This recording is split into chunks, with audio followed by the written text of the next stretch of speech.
नमस्कार, मेरे खजाने की खोज करने वाले हैमस्टर जो ज्ञान के सुनहरे बीजों का पीछा कर रहे हैं। आज हम सभी कार्ड टेबल पर रख रहे हैं और बड़ा सवाल पूछ रहे हैं, असल में ज्यादा पैसा क्या लाता है, शेयर बाजार में निवेश करना या अपना खुद का व्यवसाय शुरू करना। मैंने एक वीडियो तैयार किया है जो इस विशेष विषय में गहराई तक जाता है और यह सिर्फ अस्पष्ट राय नहीं प्रस्तुत करता, यह ठोस आंकड़े और स्पष्ट तुलना के साथ तस्वीर को और ज्यादा स्पष्ट बनाता है। इसलिए केवल बैठे नहीं, अपनी नोटबुक उठाएं, झुकें और इस सदियों पुरानी बहस को एक साथ खोलें, क्योंकि उत्तर खेल खेलने के आपके तरीके को बदल सकता है। चलिए शुरू करते हैं। अगर आपने 10 साल पहले $1 लाख को दो बहुत अलग धन साधनों में निवेश किया होता, जिनमें से एक S&P 500 और दूसरा एक लॉन्ड्रोमैट खरीदने में, तो किसने आपको सबसे ज्यादा पैसे बनाए होते? चलिए S&P 500 से शुरू करते हैं। पिछले 10 वर्षों में ऐतिहासिक रिटर्न के अनुसार S&P ने प्रतिवर्ष लगभग 12.7% की औसत वृद्धि की। बुरा नहीं, आपने लगभग शून्य प्रयास के साथ अपनी धनराशि 3 गुना से ज्यादा कर ली। लेकिन अगर आपने अपनी आस्ती ने ऊपर चढ़ाई होती और एक लॉन्ड्रोमैट खरीदा होता तो क्या होता? मान लीजिए आपने एक लॉन्ड्रोमैट खरीदने में $100,000 की डाउन पेमेंट की होती, जिसकी कीमत $100,000 होती। यह लॉन्ड्रोमैट संभवतः पहले से ही 100,000 आमदनी और लगभग $50,000 प्रति वर्ष के मुनाफे में बना रहा होगा।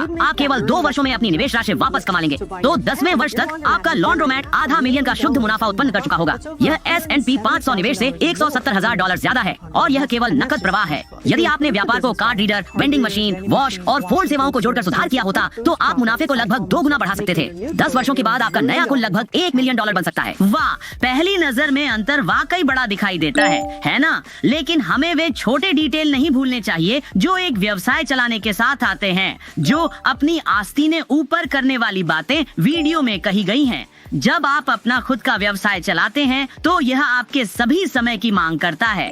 चीजें जैसे कर, वेतन, बीमा, ये जिम्मेदारियां भारी होती हैं। यहाँ तक कि एक साधारण लगने वाला लॉन्ड्रोमैट भी निरंतर खर्चों के साथ आता है। मशीनें टूट जाती हैं, मरम्मत की आवश्यकता होती है और अगर आप स्थान किराए पर ले रहे हैं तो वह मासिक भुगतान कभी समाप्त नहीं होता। दूसरी ओर S&P 500 जैसी चीजों में निवेश करना अलग तरीके से काम करता है। आपकी धनराशि बढ़ती है जबकि आप एक ही समय में कहीं और भी कमा सकते हैं। यह एक महत्वपूर्ण कारक है जो वीडियो में शामिल नहीं था और ईमानदारी से कहें, जब चुनाव करने की बात आती है तो कुंजी इस पर ध्यान केंद्रित करना है कि आप असल में क्या करना पसंद करते हैं, क्योंकि जब आपको पसंद हो तो मेहनत और निवेश बोझ की तरह महसूस नहीं होते, वे मूल्यवान प्रतीत होते हैं। अगले एपिसोड में मिलते हैं और याद रखें, हैमस्टर शक्ति है, एक के लिए सब और सब के लिए एक।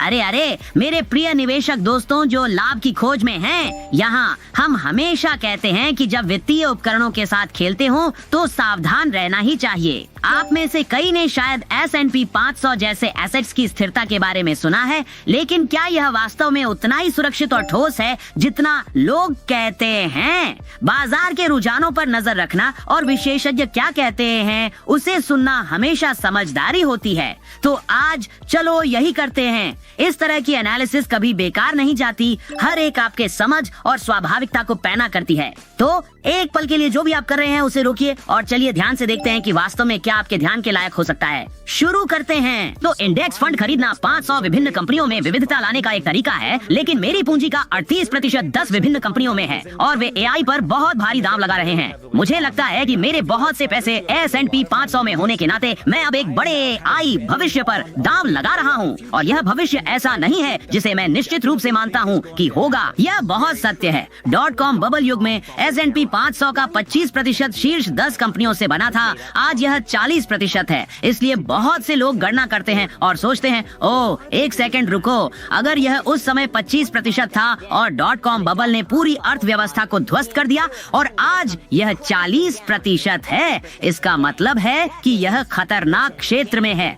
यह संभवतः सत्य है, लेकिन दूसरी ओर आज की कंपनियां बहुत सारा पैसा कमाती हैं। काफी शार्प एनालिसिस है ना? साथ ही इसमें थोड़ी सी ऑप्टिमिस्टिक भी है। अस्थिरता स्पष्ट है निश्चित रूप से, लेकिन अभी तक मैं किसी को अपने S&P 500 होल्डिंग्स को तेजी से बेचते नहीं देख रहा हूँ। फिर भी अगर कल लोग घबराने लगे तो शायद बेचने के लिए पहले ही बहुत देर हो चुकी होगी।